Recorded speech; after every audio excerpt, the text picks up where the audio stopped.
আজকের এই আয়োজনে আমরা একেবারে ভিন্নধর্মী এবং দারুণ একটা বিষয় নিয়ে গভীরভাবে কথা বলবো। আমরা দেখব কিভাবে সেই ঊনবিংশ শতাব্দীর ধ্রুপদী সাহিত্য আজকের এই আধুনিক ডিজিটাল মানুষের ক্লান্তি আর অবসাদকে একেবারে নিখুঁতভাবে ধরতে পেরেছিল। আমাদের চারপাশের এই স্ক্রিন, সোশ্যাল মিডিয়া, সারাক্ষণ অনলাইনে কানেক্টেড থাকার পরও মানুষের ভেতরে যে এক অদ্ভুত শূন্যতা কাজ করে, তার শেকড়টা আসলে কোথায়? সেই প্রশ্নের উত্তর খুঁজতেই আমরা আজ এক অসাধারণ সাহিত্যিক এবং দার্শনিক যাত্রায় বেরোব। আর এই যাত্রার মূল বিষয়টির নাম হল হৃদয়ের উচ্চ বুদ্ধিমত্তা। সত্যি বলতে কি, আধুনিক জীবনের এই যান্ত্রিকতা বুঝতে এর চেয়ে চমৎকার বিষয় আর হতে পারে না। তো চলুন সরাসরি ভেতরে ঢোকা যাক। আমাদের এই পুরো বিশ্লেষণের রোডম্যাপটা একটু দেখে নিই। আমরা শুরু করব আধুনিক অসুস্থতা দিয়ে। এরপর আমরা একে একে কথা বলবো আন্ডারগ্রাউন্ড ম্যান, হৃদয়হীন বুদ্ধিমত্তা এবং বোকার সাহসের মতো চমৎকার সব কনসেপ্ট নিয়ে। সবশেষে আমরা দেখব কিভাবে প্রকৃত স্বাধীনতা পুনরুদ্ধার করে মঙ্গলের বুদ্ধিমত্তায় পৌঁছানো যায়। আলোচনা শুরুর আগে খুব সাধারণ কিন্তু ভাবিয়ে তোলার মতো একটা প্রশ্ন দিয়ে শুরু করা যাক। শেষ কবে বোকা শব্দটাকে আমরা এমন কাউকে বোঝাতে ব্যবহার করেছি যিনি আসলে কেবল একজন দয়ালু মানুষ ছিলেন? একটু চিন্তা করলেই এমন একজন মানুষের চেহারা আমাদের চোখের সামনে ভেসে উঠতে পারে। হতে পারে পরিবারে খুব শান্ত প্রকৃতির কেউ, অথবা এমন একজন সহকর্মী যিনি সবসময় হাসিমুখে থাকেন। এমন মানুষ যিনি খুব সহজেই অন্যদের বিশ্বাস করেন, দ্রুত ক্ষমা করে দেন এবং কোনো রকম প্রতিদানের আশা ছাড়াই মানুষকে সাহায্য করেন। সমাজের চোখে হয়তো তাকে আমরা খুব সহজেই নির্বোধ বা বোকা ট্যাগ দিয়ে দিই, কিন্তু গভীরভাবে ভাবলে প্রশ্ন জাগে, তিনি কি আসলেই বোকা, নাকি তিনি আমাদের চারপাশের সবচেয়ে স্বচ্ছ এবং পরিষ্কার মানসিকতার মানুষ? এই বিষয়টা মাথায় রেখে আমরা সামনের দিকে এগোব। আমরা চলে এসেছি আমাদের প্রথম অধ্যায়ে, আধুনিক অসুস্থতা, অতিরিক্ত বড় মাথা এবং সংকুচিত হৃদয়ের ব্যাধি। এই যে এত গভীর সব অন্তর্দৃষ্টি নিয়ে আমরা কথা বলছি, এগুলো যিনি আমাদের দিয়েছেন, তিনি কিন্তু আরাম কেদারায় বসে থাকা কোনো সাধারণ দার্শনিক ছিলেন না। আমরা ফিওদর দোস্তয়েভস্কির কথা বলছি। তিনি এই উপলব্ধিগুলো অর্জন করেছিলেন অপরিসীম কষ্টের মধ্য দিয়ে। 1849 সালের কথা ধরলে দেখা যায় তিনি একটি লোক দেখানো মৃত্যুদণ্ডের মুখোমুখি হয়েছিলেন। ফায়ারিং স্কোয়াডের সামনে দাঁড়িয়ে আক্ষরিক অর্থেই তিনি মৃত্যুর একদম কাছাকাছি পৌঁছে গিয়েছিলেন। এরপর 1850-এর দশকে সাইবেরিয়ার কঠোর কারাগারে ভয়ঙ্কর সব অপরাধীদের সাথে তার বন্দি জীবন কাটে। এমনকি জীবনের শেষ দিকেও তাকে সন্তান বিয়োগের মতো মর্মান্তিক ক্ষতি এবং ভয়ঙ্কর মৃগীরোগের সাথে লড়াই করতে হয়েছে। মানে তিনি জীবনের চরমতম পরীক্ষার মধ্য দিয়ে গিয়েছিলেন। আর ঠিক সেখান থেকেই তিনি মানুষের মনের সবচেয়ে গহীন সত্যগুলোকে তুলে আনতে পেরেছিলেন। তো সবচেয়ে গুরুত্বপূর্ণ পয়েন্টটা হচ্ছে এই চেতনার অতিবৃদ্ধি বা হাইপারট্রফি অফ কনসিয়াসনেস। দস্তয়েভস্কি এটাকে আধুনিক মানুষের সবচেয়ে বড় রোগ বলে উল্লেখ করেছেন। এটা এমন এক নীরব ব্যাধি যেখানে আমরা সারাক্ষণ কেবল চিন্তাই করতে থাকি, কিন্তু ভেতর থেকে অনুভব করি খুব সামান্য। যে কোনো বিষয় নিয়ে এত বেশি চুলচেরা বিশ্লেষণ আর হিসাব নিকাশ চলতে থাকে যে একটা পর্যায়ে গিয়ে সহজ স্বাভাবিকভাবে বাঁচার ক্ষমতাই আমরা হারিয়ে ফেলি। আজকে আমরা ডিজিটাল স্ক্রিন দিয়ে সারা বিশ্বের সাথে যুক্ত আছি ঠিকই, কিন্তু তারপরও যে অদ্ভুত একটা নিঃসঙ্গতা আমাদের ঘিরে রাখে, এই অতিরিক্ত চিন্তা করায় তার অন্যতম প্রধান কারণ। আমরা জীবনকে প্রতিনিয়ত অপটিমাইজ করতে চাইছি, কিন্তু দিন শেষে জীবনটাকে সহজভাবে উপভোগ করতেই ভুলে যাচ্ছি। এবার আমরা যাচ্ছি আমাদের দ্বিতীয় পর্বে, আন্ডারগ্রাউন্ড ম্যান, অতিরিক্ত চিন্তার পক্ষাঘাত। সেই 1864 সালে দস্তয়েভস্কি সেন্ট পিটার্সবার্গের এক স্যাঁতস্যাঁতে বেসমেন্টে বাস করা এমন এক মানুষের কথা লিখেছিলেন যে সারাক্ষণ নিজের চারপাশের সবকিছু আর মানুষের আচরণকে শুধু বিশ্লেষণই করত। এর ফলে তার অবস্থা এমন হয়েছিল যে সে আসলে কোনো কাজই করে উঠতে পারত না। দারুণ একটা ব্যাপার হলো, আজকের এই আধুনিক ডিজিটাল জীবনের সাথে এর অদ্ভুত একটা মিল আছে। আমরা একটা ছবি পোস্ট করে বসে থাকি লাইকের অপেক্ষায়, একটা মেসেজ পাঠানোর পর বারবার চেক করি সেটা সিন হলো কিনা। আমাদের এই যে চেতনা বা বুদ্ধিমত্তা, এটা আমাদের জীবনকে সহজ করার কথা ছিল, কিন্তু উল্টো এটা যেন আমাদেরকে ক্যামেরায় মোড়ানো একটা ডিজিটাল খাঁচায় বন্দি করে ফেলেছে, যেখানে আমরা কেবলই দর্শক, জীবনের মাঠে আসল খেলোয়াড় কিন্তু নই। আর এই স্লাইডটি চমৎকারভাবে তুলে ধরছে আধুনিক অহংকারের একদম সাধারণ অথচ মর্মান্তিক একটা পরিণতি। ধরুন সোমবারে খুব তুচ্ছ একটা কারণে ছোট্ট একটা ঝগড়া হলো। এরপর কেবল অহংকারের বশবর্তী হয়ে কেউ আর আগে গিয়ে কথা বলল না, শুরু হলো নীরবতা। এই নীরবতাটাই আস্তে আস্তে রূপ নিল 2 মাসের এক দীর্ঘ পারিবারিক স্নায়ুযুদ্ধে। আর এভাবেই দিনের পর দিন জমে থাকা এই ছোট অহংকার একটা কুড়ালের মতো কাজ করে, যা সম্পর্কগুলোকে একেবারে কেটে 2 টুকরো করে দেয়। শেষ পরিণতিতে দেখা যায় একই ছাদের নিচে একই ঠিকানায় বাস করা 2 জন মানুষ একে অপরের কাছে সম্পূর্ণ অচেনা হয়ে গেছে।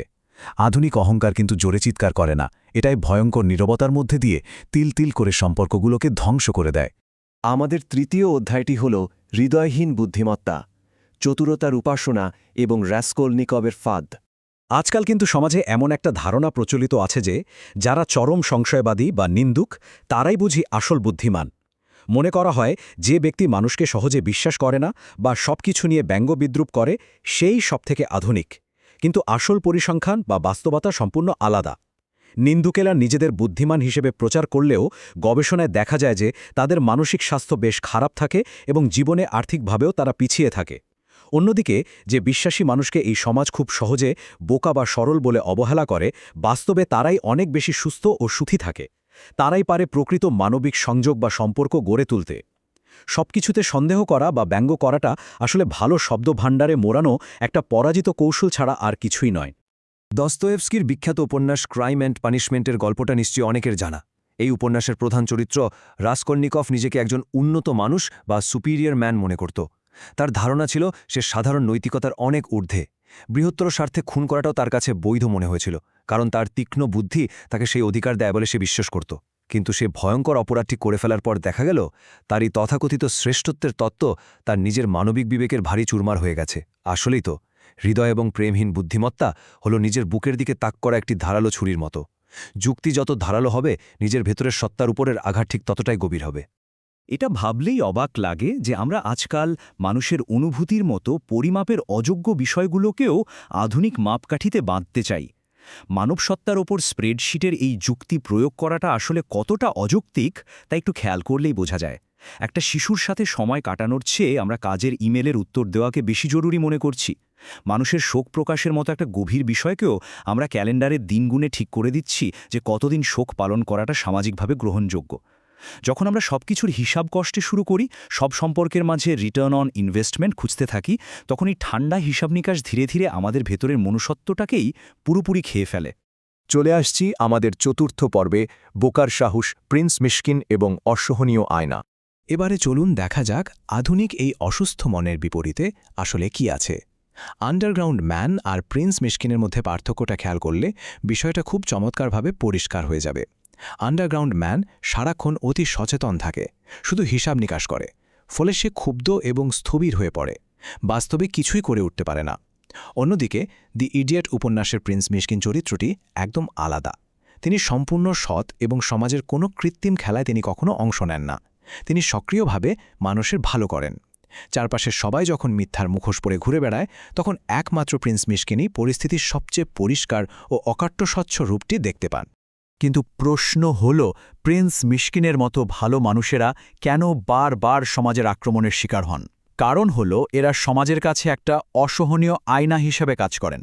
যখন কোনো মানুষ কোনোরকম হিসাব নিকাশ ছাড়া একদম মুখোশহীনভাবে জীবনযাপন করে, তখন তার এই উপস্থিতি চারপাশের বাকি মানুষদের নিজেদের অসততা আর কপটতার দিকে তাকাতে বাধ্য করে। আর সত্যি বলতে কি, কেউই তো নিজের ত্রুটিগুলো খোলা চোখে দেখতে চায় না। তাই সমাজ আত্মরক্ষার একটা কৌশল হিসেবে এই প্রকৃত ভালো মানুষটিকে বোকা বলে আখ্যায়িত করে। কারণ সততাকে বোকামি বলে উড়িয়ে দিতে পারলে নিজেদের মিথ্যার ভণ্ডামিগুলো মেনে নেওয়ার সমাজের জন্য অনেক সহজ হয়ে যায়।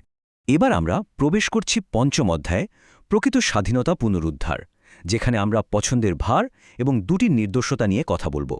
স্বাধীনতা নিয়ে এই বিষয়টা দ্য ব্রাদার্স কারামাজভের দ্য গ্র্যান্ড ইনকুইজিটর অধ্যায়ে খুব চমৎকারভাবে ফুটে উঠেছে।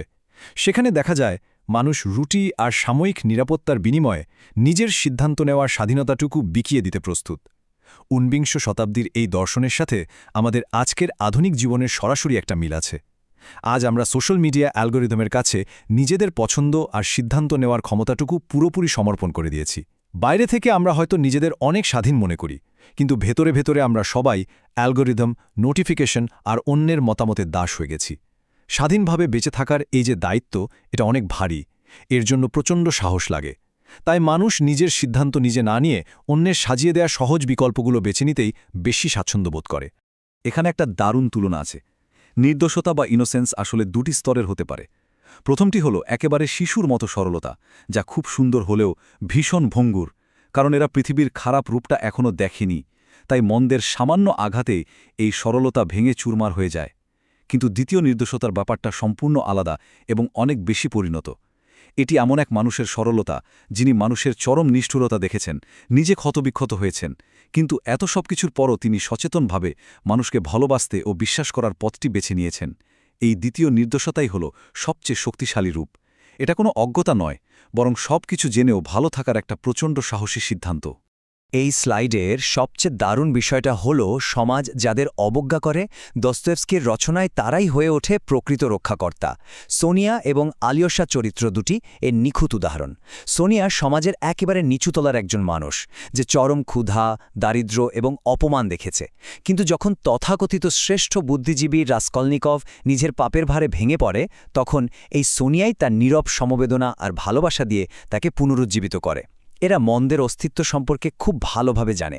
পৃথিবীর অন্ধকার দিকটা এদের অচেনা নয়, কিন্তু মন্দের কাছে হার না মেনে সব হতাশা পেছনে ফেলে তারা অসীম সাহসের সাথে বিশ্বাস এবং মানুষের সেবার পথটি বেছে নেয়। আমরা পৌঁছে গেছি আমাদের একেবারে শেষ অধ্যায়ে, মঙ্গলের বুদ্ধিমত্তা, বিশাল যুক্তির বিরুদ্ধে ছোট্ট বিদ্রোহ। এতক্ষণ তো অনেক গভীর দর্শন নিয়ে কথা হলো, কিন্তু প্রাত্যহিক জীবনে আমরা আসলে কি করতে পারি? উত্তরটা লুকিয়ে আছে ছোট ছোট কিছু কাজের মধ্যে, যেমন কোনো প্রতিদানের হিসাব না করেই কাউকে একটু সাহায্য করা, মনে আক্রোশ পুষে না রেখে ক্ষমা করে দেয়া, কারণ এই আক্রোশ হলো এমন এক ধীরগতির বিষ যা কেবল যে বহন করে তাকেই ধ্বংস করে। নিজের অহংকারের ঢাল নামিয়ে আন্তরিকভাবে ক্ষমা চাইতে পারাটাও একটা বড় শক্তি।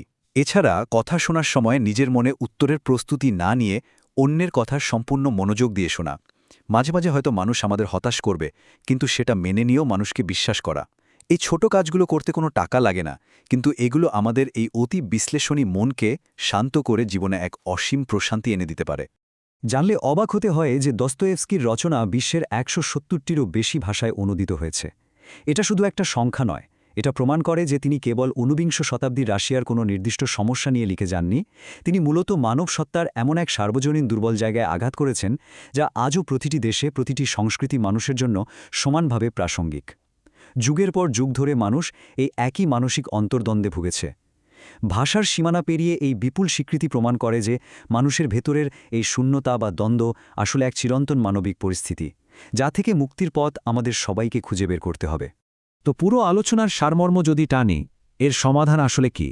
প্রকৃত নিরাময় বা শান্তি কিন্তু কোনো বড়সড় জাঁকজমকপূর্ণ বুদ্ধিভিত্তিক তত্ত্ব থেকে আসবে না, বরং এটি আসবে প্রাত্যহিক জীবনে ছোট ছোট অদৃশ্য দুর্বলতাগুলো প্রকাশের মাধ্যমে। নিজের চারপাশের এই যে প্রতিরক্ষামূলক দেয়াল আমরা তুলে রেখেছি, সেটা ভাঙতে হবে। সারাক্ষণ ব্যঙ্গাত্মক আচরণ করা বা নিজেকে খুব কুল দেখানোর যে প্রবণতা, সেটা বাদ দিয়ে মুখোশ ছাড়া বাঁচতে শিখতে হবে। প্রতিদিন এই ছোট ছোট সিদ্ধান্তগুলো জেদের সাথে বারবার নেওয়ার মাধ্যমেই কেবল আমরা ভেতর থেকে আমাদের আসল সত্তায় ফিরে যেতে পারব। আর এই পথটা কেবল মাথার বুদ্ধির চেয়ে হৃদয়ের সাহসের উপর অনেক বেশি নির্ভরশীল। আজকের বিশ্লেষণটা আমরা শেষ করব এমন একটা প্রশ্ন দিয়ে যা অনেকক্ষণ ধরে ভাবাবে।